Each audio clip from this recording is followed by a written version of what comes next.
Hello student, आज हम start करेंगे क्लास 10 एक्सरसाइज 3.1 का क्वेश्चन नंबर सेकंड।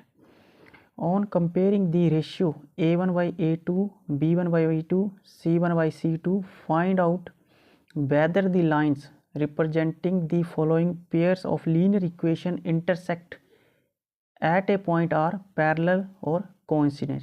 हमारे पास फर्स्ट पार्ट में पेयर ऑफ लीनियर इक्वेशन दी हुई हैं जिसमें हमने रेशियोज़ को कंपेयर करके फाइंड आउट करना है कि लाइन जो है हमारे पास इंटरसेक्टिंग एट ए पॉइंट है, आर पैरेलल है या कोइंसिडेंट है। तो सबसे पहले हमें लीनियर इक्वेशन को कंपेयर करना पड़ेगा। पहले हमारे पास इक्वेशन क्या होगी, क्या मान लेंगे हम a1x plus v1y plus c1 equal to 0। इस इक्वेशन से कंपेयर कर लेंगे हम फर्स्ट लीनियर इक्वेशन को। सेकंड हमारे पास मान लेंगे a2x plus b2y plus c2 equal to 0।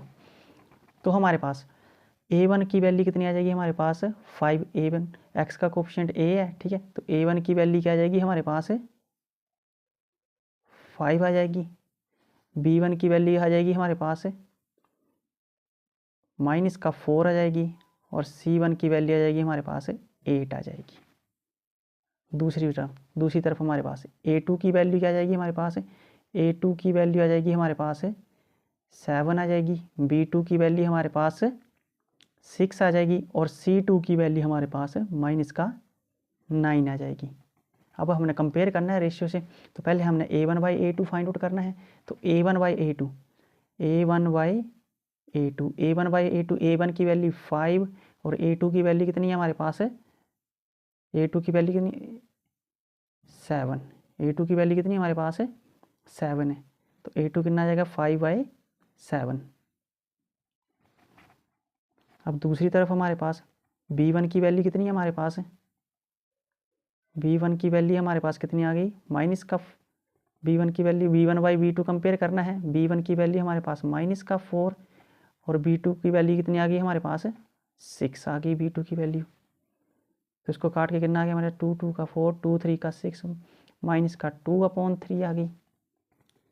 अगला स्टेप c1/c2 c1 की वैल्यू कितनी है हमारे पास c1 वैल्यू हमारे पास है 8 और c2 वैल्यू हमारे पास है -9।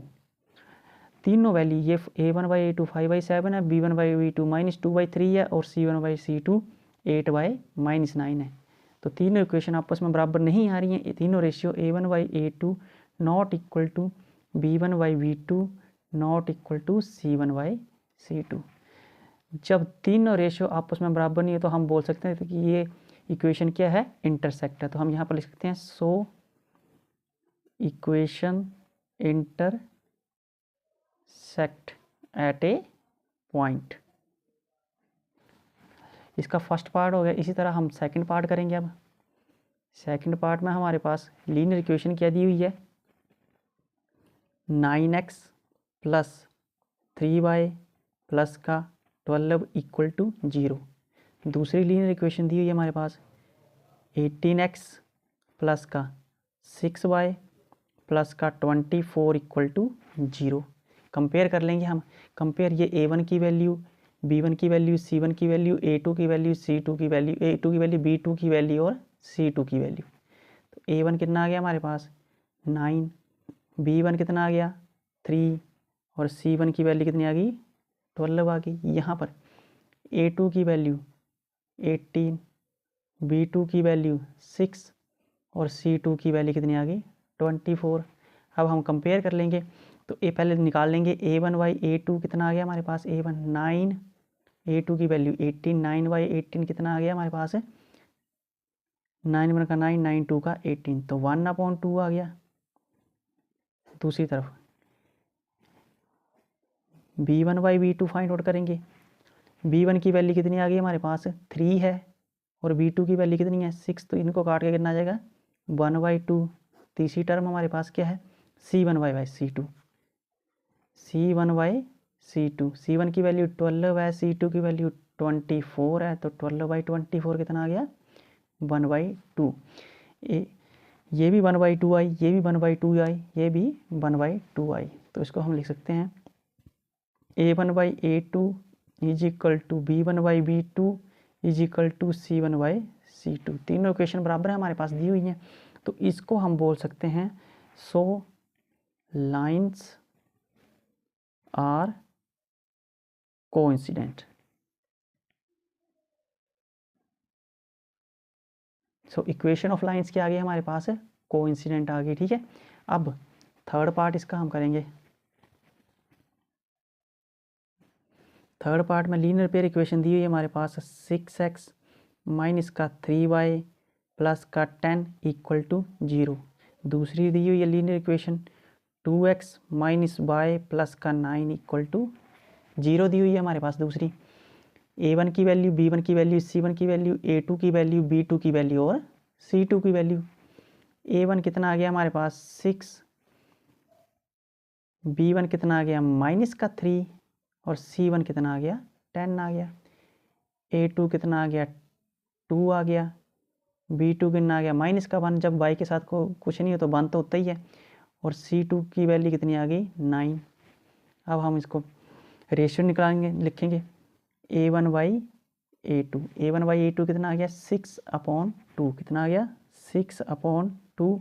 तो कितना आ गया, काट के कितना आ गया 3, 2 3 का 1 तो 3/1 आ गया। दूसरी b1/b2, b1 की वैल्यू कितनी है हमारे पास माइनस का 3, b2 की वैल्यू कितनी है माइनस का 1, ये कट के तो ये भी आ गई 3/1। थर्ड टर्म क्या है c1/c2 is equal to c1 की वैल्यू कितनी है 10 और c2 की वैल्यू कितनी है 9।